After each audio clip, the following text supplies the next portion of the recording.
Oi pessoal, eu vou mostrar que eu ganhei meu presente. Foi uma lavatura. Eu vou tirar aqui o nome. Foi a já comprou, mas eu vou tirar o nome, tá?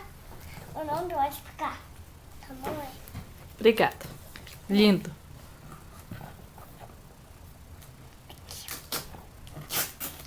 Eu sei rasgar. Mas vai rasgar o papel? Pode. Tá. O que será? O que será? O que será? O que é?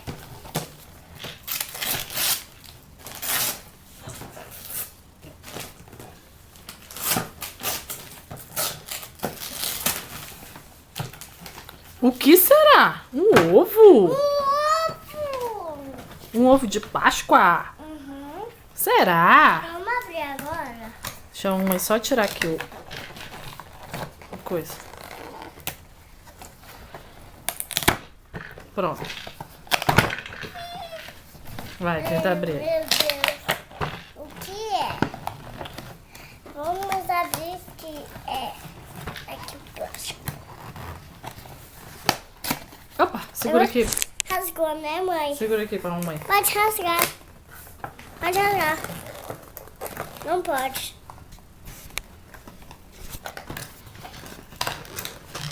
Aqui, ó. Aqui. Ai, conseguiu com o pé. Um ovo?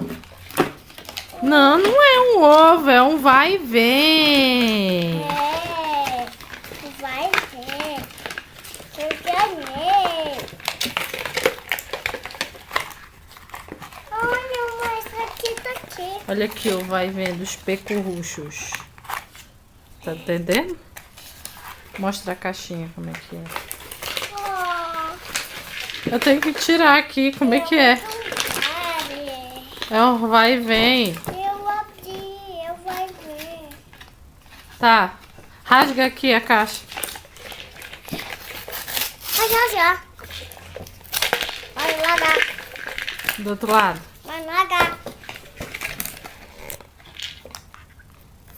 Deixa a mamãe rasgar.